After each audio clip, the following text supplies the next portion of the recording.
یہ تھی، ہم میں کوئی صلاح الدین ایوبی تھا، نگاہوں کی طہارت اور پاکیزگی کا عالم یہ تھا۔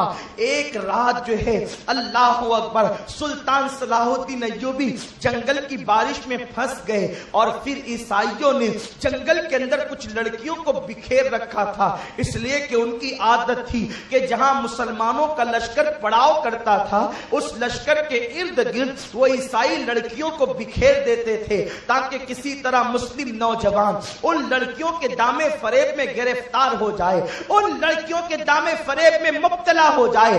پھر کیا تھا، مسلم نوجوانوں کو وہ دامے فریب میں گرفتار کرنے کے لیے ہر ممکن کوشش کیا کرتے تھے۔ صلاح الدین کو لشکر نے ایک جگہ پہ پڑاؤ کیا تو ان کے دل میں خیال آیا چلو جنگل میں ہے تو شکار کر لیتے ہیں تاکہ ہم اور اپنے دوستوں کو کچھ گوشت کھلا دیں۔ سلطان شکار کرنے کے لیے بڑھتے رہے۔ کہنے والے کہتے ہیں کہ شکار کرنے والا کبھی کبھی خود شکار ہو جاتا ہے، اور سلطان اتنا آگے بڑھے لیکن کوئی شکار ہاتھ نہ لگا۔ اور شکار بھی ایک عجیب نشہ ہوتا ہے کہ انسان جب اس کے پیچھے دوڑتا ہے تو اسے پتا بھی نہیں چلتا کہ میں کتنی منزلیں طے کر چکا ہوں، اسے پتا بھی نہیں چلتا کہ میرے ساتھیوں سے میں دور ہو چکا ہوں۔ سلطان بہادر تھے، آگے بڑھتے اتنے آگے بڑھ گئے کہ اللہ اکبر وہ جنگل میں الگ اور ان کے ساتھی الگ، لیکن کوئی شکار ہاتھ نہ لگا۔ شام قریب ہو رہی تھی، اچانک بادل گھر آئے اور اس کے بعد ادھر سورج نے اپنے چہرے کو اوٹ میں چھپایا، ادھر جو ہے وہ بادل کی سیاہ چادر نے برسنا شروع کیا، اور اس کے بعد سلطان اللہ اکبر ایک غار کے اندر قدم بڑھانے لگے تو کیا دیکھا، بھیگتی ہوئی خوبصورت لڑکی حسن کی ملکہ ان کے قریب آئی اور کہا سلطان میں قافلے میں سفر کر رہی تھی، مجھے ڈاکوؤں نے چھین لیا، لوٹ لیا ہمارے قافلے کو، اور اس کے بعد یہ کیا کہ مجھے یہاں جنگل میں لا کر پھینک دیا۔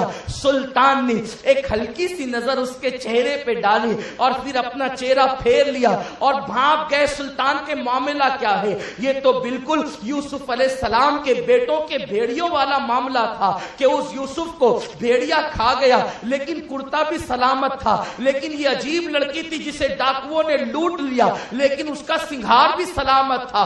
سلطان معاملے کو سمجھ گئے، اس لڑکی کا ہاتھ پکڑا اور اس کو غار میں لے گئے، اس کے بعد آگ جلائی۔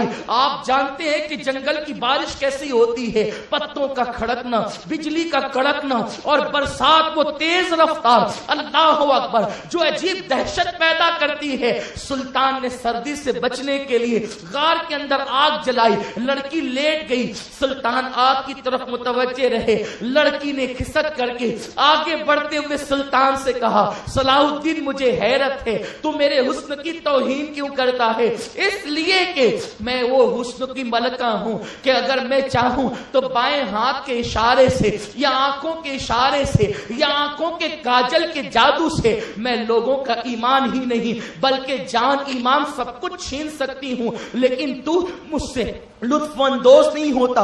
کیا تیرے دل میں لڑکیوں سے پیار نہیں؟ کیا تیرے دل میں عورتوں کی محبت نہیں؟ تیرے دل میں، تیرے سینے میں دل نہیں کیا پتھر ہے؟ سلطان نے جواب دیا اے لڑکی سن لے، کسی کے حسن پر وہ شیدا ہوتے ہیں جس جو دل پہلے کسی کو نہیں دیتے۔ ہم نے تو پہلے ہی اپنا دل مصطفیٰ کے قدموں میں دے دیا ہے، اب ہم تیرے حسن سے کیسے متاثر ہو سکتے ہیں؟ اور سن لے میں ایک نظر کے علاوہ دوسری نظر میں نے تجھ پر نہیں ڈالی، اس لیے کہ جو پہلے سے کسی کا غلام ہو پھر وہ کسی کے حسن کا غلام نہیں بنتا۔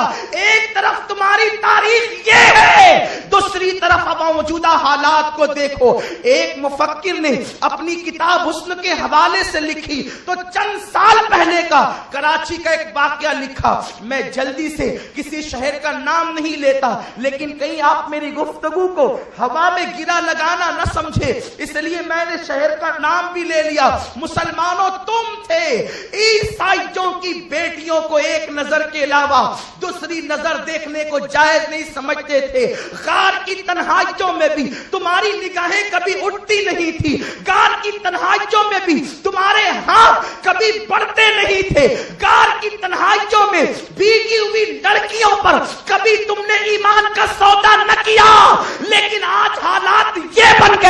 سنیما دیکھتے دیکھتے, سیریل دیکھتے دیکھتے, کالج کا نصاب پڑھتے پڑھتے اتنی برائی میں ڈوب چکے ہو کہ مذہب کو پیٹ کے پیچھے ڈال دیا گیا, مسلک کو پیٹ کے پیچھے ڈال دیا گیا, آنکھوں کی حیا تباہ ہو چکی ہے, دل کی غیرت مردہ ہو چکی ہے, ایمان کی چنگاری دل کے نہا خانے کے اندر گم ہو چکی ہے.